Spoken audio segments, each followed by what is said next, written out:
we're back for another episode of the Double Switch podcast. It is September. It is Red September. Last time we spoke to you guys, the It was Red vibes were August. bad. Yeah, Red August was not super kind to the Phils. Red July was pretty mediocre too. But like we said, the baseball season has a lot of ups and downs. We've grown accustomed to it, and we knew that the bad times would not last forever because that's just how it goes. The good times don't really last forever. The bad times don't last forever during the season. Every team goes up and down. And last time we talked, the Phils were in one of the lows, and it was pretty low. I'm not going to lie. It was an ugly couple of weeks of baseball. We let up the big lead. I think the Braves gained 4, maybe 5 games on us. We lost the 1 seed in the NL. It's not out of reach exactly, but I know the Dodgers overtook that. And for a second there, there was reason to be a little concerned. It was ugly, and I didn't think it would last that long, but it did. But here we are. It's September. We just took 3 out of 4 from the Braves. Before that, we took 2 out of 3 against the Astros. Those are 2 playoff teams. That second half schedule that we knew was coming, the big challenge, has passed at this point, and September lightens up a little bit. So I think at this point it's good vibes from here on out, and just stay the course for what we think this team can do. Just kind of get comfortable, get healthy, and October's on its way. Yeah, that's pretty well said, Josh. Nah, I mean, I guess I'm getting pretty good at this after a couple years with the summing everything up thing. So I think you just summed up the past month in 2 minutes. But yeah, last time me and you were talking on here, I believe the season was over. Rob Thompson was going to get fired, and we were in hell. I mean, they couldn't stop losing, and me and you, we both knew that there was going to be some sort of down eventually, but it was a long one and it was brutal. And I think it's just tough for everyone because how well they started the season. It's that contrast of being the best team in baseball to playing like the Rockies or the White Sox, like those type of teams. And looks like they found it again. Yeah. I just think they're a veteran team that can work through that type of stuff. If it was a couple of years ago, that first season where they made the playoffs, we had reason to worry when they had these stretches because at that point, all they did was collapse until that season that they finally broke through. But this is a team for the past couple of years. We've seen them have really high highs and really low lows. So it was almost expected from my point of view. I think that at this point, what we should really do is kind of just pick our main topics that we've been thinking about for the past couple of weeks and kind of discuss them. There's nothing super urgent, in my opinion. I don't think there's anything major. But there's some themes here in the second half that we've kind of seen develop. If you don't mind, I'm going to start because I think this is the biggest one, and it's actually it's developed from something where I was angry to now it's just kind of a sad situation. Taijuan Walker, I think his days of being a productive major league pitcher are done. I don't think it really matters right now because, it's September. We have a 6-7 game lead. And come playoff time, you only really need 4 starters. But we were counting on him to provide innings that he can't really provide anymore. He can provide innings, but they're not going to be major league caliber innings. He's owed a lot of money over the next couple of years. It just at this point I just feel bad for him because he's trying. It's not it's not an effort thing. He's really trying to be better, but part of his body is just not agreeing. He doesn't have the velocity anymore.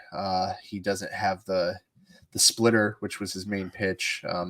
So he at this point he can't even really be an effective workhorse, which is probably the main reason why we signed him. So, yeah, just looking forward for the next couple of years, we have to think about what does the future hold for the rotation depth. I know that he was kind of going to be our guy for the next couple of years, and he doesn't really seem to be that guy. And then down the stretch run, I mean, what do we do with Taijuan Walker? Is he going to be a reliever that just he comes in when the game's out of reach? That's what I think he's going to be. I think he's going to be a mop-up guy. That's going to really he's not going to like that. I can't blame him for not liking that. This downfall has been pretty swift. But yeah, it's just a very unfortunate development for him and for the team. Yeah, no, you're right. That is the topic right now. And honestly, I think it might go down as one of the worst signings in like modern Phillies history because we were at a point when we signed Taijuan Walker where we needed to think about a guy that could be a bridge if we were to lose Nola or Wheeler in free agency, and a guy that could be a number 3 on a playoff caliber team for 5 years. And we swung and missed. And frankly, I'm really surprised that our front office didn't see some of these signs. The guy has been decreasing in velocity for years, and they really took a bet on the guy being able to carve up the corners of the strike zone and be like perfect. And Taijuan Walker is far from perfect, and I don't think it takes an expert to like really realize that. And I think it puts us in a really, really awful situation because that's money that could have been put in a different direction to make this team move the needle from the past 2 seasons. And right now, I might go right into my topic with this, but I don't think we're better than we were last year. I think we're the same. Explain. I mean, what killed us last year? You look at it's strikeouts, the right side, strikeouts against good pitchers, a little volatility in the bullpen, and lack of a 4 and 5.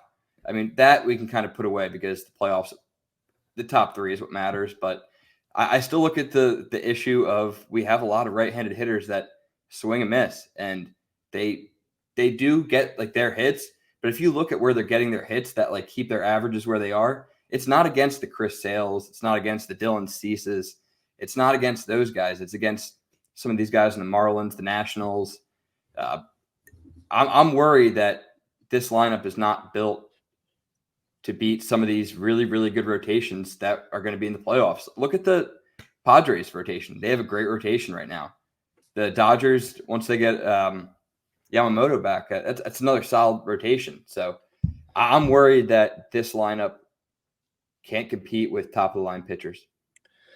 Okay, so I think there's actually 2 themes there. Let's start with the internal stuff. Yeah, you're right. This is pretty much the same team. You could honestly make an argument that it's a little worse because Bryson Stott has not had a very good year. JT's declining, man, and he's 34 and he's a catcher. It was going to come. He's getting up there in age. I know that we have Bryce, Trey, Alec Boehm at the peak of their powers. We really have to give a shout out to the pitching at this point because you're right. The lineup has a ton of holes that we kind of masked up at the earlier part of the year. Nola, Wheeler, Ranger, Sanchez is sick. Those dudes are sick. Yeah, I feel good. I feel good about our chances this year because Sanchez has developed into a legit major league starter. Feel completely comfortable with him starting game 4. But like you said, that's not why we lost last year. We didn't really have a 4-starter last year, and the pitching was phenomenal. Down in the bullpen, Strom, Hoffman, Alvarado being a little shaky is concerning, but it's kind of canceled out because Strom is better. Kerkering has a season under his belt. The hitting is polarizing at best. Bryce Harper is banged up right now, but obviously he's Bryce Harper. You trust him once you get to the playoffs. He went on that huge tear with a torn UCL. But yeah, the right side of this lineup, Hayes has been a nice addition. He's kind of masked the outfield depth problems. But man, Trey Turner, Nick, Castellanos, Bomer, JT, I just see the same thing happening because there's not a big change. I mean, the blueprint's still out there. This is kind of a side note, but did you expect Trey Turner to be just more exciting? Yeah. Oh, I thought he was going to be like a superstar, and I just find him kind of boring. Yeah, I don't have any strong feelings towards him. I can't get past his defense personally. Dude, how is he so bad at defense? I don't know. I don't know what happened. I knew he didn't have a great arm, but I mean, just some of these like just routine like blunders is like kind of just head shaking. I don't know if I just did not see him play in Los Angeles for the 2-3 years he was there, but I just thought he was a completely different player than he Well, is. we I saw thought him he play was with the Nationals. he, dude, I just don't remember this type of player. I thought that he was going to be think like Acuna type at the top of the lineup that just ignites an offense, but he seems to be the guy that kind of goes with the flow of the offense. When the team's great, he's great. When the team's bad, he's bad. And the defense is a whole nother problem. I don't understand where the defense went. There probably has to be an internal discussion about whether he can actually play shortstop for the foreseeable future, because it's really dumb stuff that he keeps messing up. I know Bryson Stott's a very good second baseman, but Trey Turner's not look good at shortstop, and just a little more streaky than I thought he'd be. And I think that if he was the player that I thought he was, that would provide a little bit of balance. But yeah, just the other right-handed bats I just want to touch on. Bomer, we're just going to keep doing the power thing with Bomer every year. We're just going to keep thinking that it's going to be the year. But he seems to have just turned into a singles guy recently, which is what happens when he Doubles. cools. The singles and doubles, Oh. that's what happens when he cools off. He just singles everywhere. But without him being the power guy, the doubles, the homers, there seems to be kind of just a lapse in production towards the bottom of the lineup. I don't really know what the answer is other than hoping that the dots kind of connect at the right time, and that's very possible come playoff time. But yeah, the holes still kind of remain, and the team last year, I think we're kind of stating this the wrong way. The team last year was good enough to win a World Series. It was, yeah. And I wanted to correct this that. team right now, yeah, people are going to think that we're like shitting No. on the team. This team is good enough to win a World Series. We completely believe that. It's just the holes that existed before are still here. We can't come into this playoff saying, "Oh, they shored up this, they shored up that."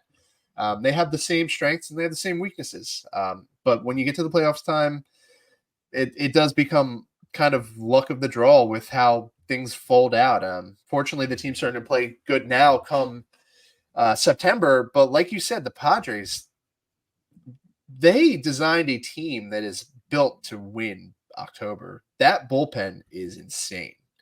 I love how they Their designed. rotation's insane. Yeah, I love how they designed that bullpen. Jason Adam they brought in AJ Puck. They have Robert Suarez down there. That's some dudes there. Strada. That's probably the best bullpen in the National League, maybe baseball. And the rotation is a little different. They have Michael King, Dylan Cease, Joe Musgrove, Yu Darvish. Kind of sounds like a playoff rotation to me. They have some stars in that lineup. That's a team that's built for the playoffs. And you have them in the wild card. You have the Dodgers, who took that 1 seed from us. They have no shortage of star power. And then you have the D-backs who beat us last year and the Braves, who are always just super pleasant to face. I mean, they still have some dudes in that lineup, and they can still beat us. The path is not as easy as it looked 3-4 months ago. I'll say that. Yeah, that's for sure. Yeah, now I think just to kind of piggyback off that, yes, I think this team can still win the World Series, just like I thought they had enough last year. But what worries me is those glaring holes, which to me, from an offensive standpoint, is we tend to win games offensively in two ways. That's either, and we see it in the playoffs, like the past couple of years. We either ambush a starter and get ahead early, or we struggle for a while, wait till that starter's out, and then attack their bullpen. But the quality of starting pitchers I see in the path this year, I think is better than it was the past 2 years. I think if we have to play the Padres or Dodgers, or I think the D-backs are the one team that has a weak rotation. But I think it's the same rotation as last year, and they beat us last year. So I know. yeah. Let me finish. But another thing, not only are the other rotations, I think, stronger overall, I think the bullpens are better too. Because the Diamondbacks bullpen got better. They got Justin Martinez. I mean, they have Kevin Ginkel, Paul Sewald out there. You just stated the Padres. We know what the Dodgers have. And I don't think it's going to be easy for us to ambush some of these bullpens either. I don't think playing that waiting game to get to bullpens is going to be a formula for success either. So I'm worried that we're going to struggle to manufacture runs against some of these pitching staffs, and that's what I want to see in the next month. I want to see us kind of win games in weird ways.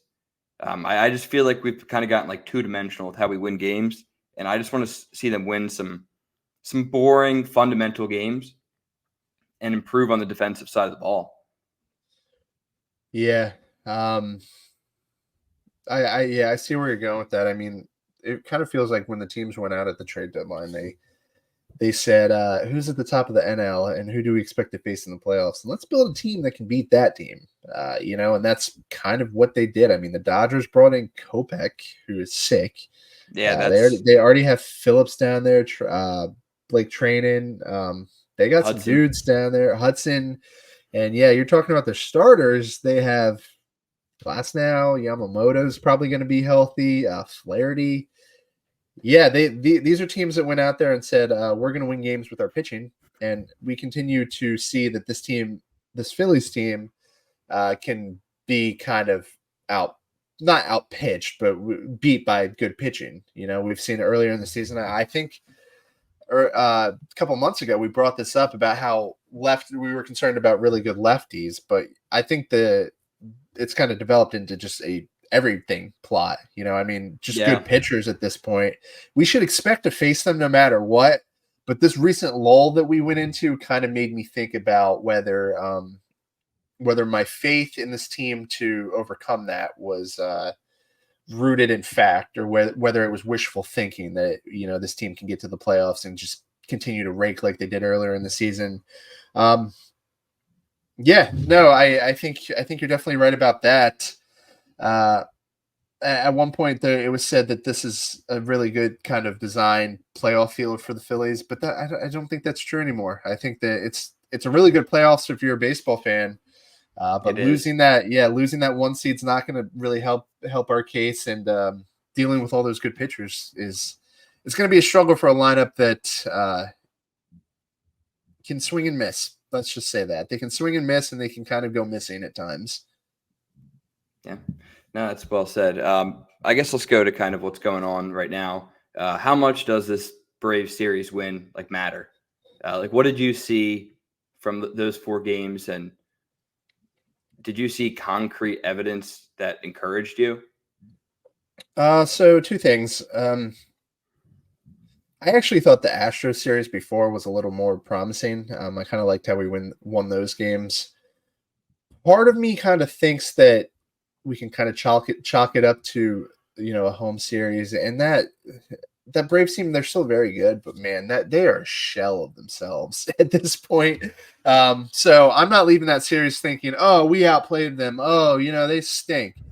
Dude, they didn't even have Austin Riley, who was like their last bat. Matt Olson did everything he could. We avoided Chris Sale. I think we should have taken 3 out of 4. I would have felt really good with the sweep. But I don't think there's much you can take away from that series that we just played. It's just it's games that we should have won. So they're kind of doing what I think I want them to do at this point. Would you tend to agree with my viewpoint on that? Yeah, no, I don't think it's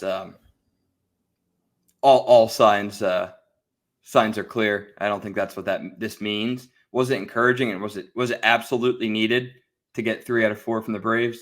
100%. But you're right, it's a shell. I mean, we don't have to face Acuna. We don't have to face half that lineup, Albies, Riley. So some of those guys are having down years too. Yeah, no, we lucked out with the timing of that. But I think I don't think the Braves are going to be the beast in the NL this year.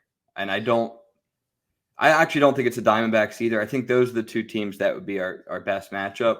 I think it's teams like the Padres and the Brewers that we need to actually be afraid of, that are complete, fundamentally sound teams right now. Unrelated to that, I hate to go on a tangent now, but Corbin Carroll's good again. Did you know that? Yeah, I saw that a little bit. Player of the month, right? Player of Wow. August.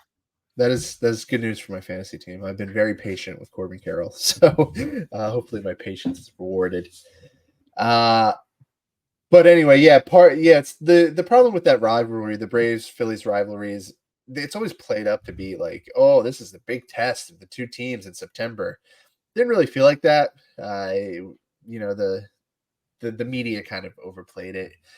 I don't know It kind about of that. I mean, but like you got to consider that if the Braves like swept us in that series, like it would be a 2-game lead in the East. Yeah. Like we could have laid down like we had been in a lot of these past couple series, and it could have. I mean, the media had every, I think, right to be fretting about this one because if we didn't show up in the series, which we've done, we've not shown up in a lot of important series, then we could be in jeopardy right now. But now we're 7 games up. Yeah. Yeah. So Going into that 6 from games that up matter, with a 4-game series at home, I just felt like it was kind of a trap for the Braves. They kind of played it up like, oh, this is the Braves' opportunity. This is their big shot. And yeah, like you said, that team's just it's a little underpowered right now. I think it went the way I thought it would go. And I think it was a little more, it wasn't as exciting as people would have hoped it would be. I think this is just what the team should be doing right now. And I think that if they got on here and they lost 4 in a row, I think we should have canceled the podcast and became Orioles fans, because that would have been a disaster.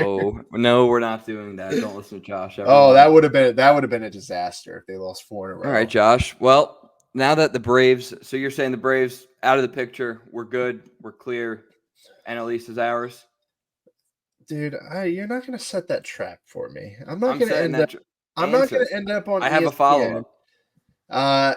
I think that the odds are probably like 80%, yes or 85% that the Phillies win the division now. So yes. If I was a betting man, I would say yes, the division's over. All right, Braves are done for. Okay, done for is a little dramatic. Okay, I'm not saying the Braves are cooked. That's a little dramatic. I think that they're 7 games back. 7 games back with 30 to play. The Phils are good. Like, the Phils are in good shape. All right? You're setting traps for me. All right, everyone. All right, continue. On the record, Josh says the Braves are cooked for the NL East, and they're stuck with maybe a wild card if they don't give it up to the Mets. That's what Josh said. What's your other question? Are we going to reclaim that number 1 seed? We're 1.5 games back of the Dodgers right now. The Brewers are, I think, tied with us for number 2. All we have to do is tie the Dodgers record. We have the season series. What's 1.5 games? That's not a lot. Yeah, it's a small amount of games, but I think that Dodgers team's pretty good. And I think we're pretty good. And I think we'll probably play similar throughout the rest of the season. And I think they'll just hang on to it by a game or 2. It's not a knock on us.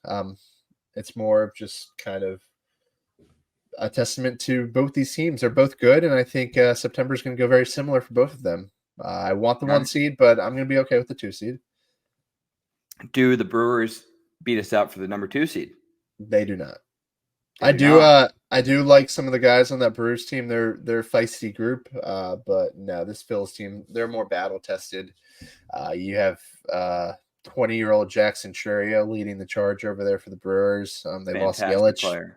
He's very good. Yeah, they lost Yelich down the stretch, who was kind of their leader. I like our pitching staff better. I haven't had a chance to look at schedules, but I just think I trust the Phils a little more there to capture that 2 seed. Yeah, no, I would. That would be so ridiculous if the Phils got the 3 seed and they played the Braves as the 6 seed. That would be so weird, because we've been the 1 versus 4 seed for like the past 2 years, and we'd be the 3 versus 6. No, not happening. Denied. Yeah, I think it's going to be.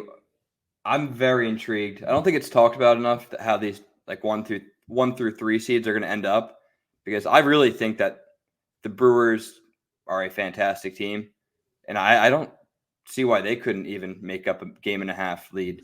So I mean, anyone who stays hot could easily just grab that.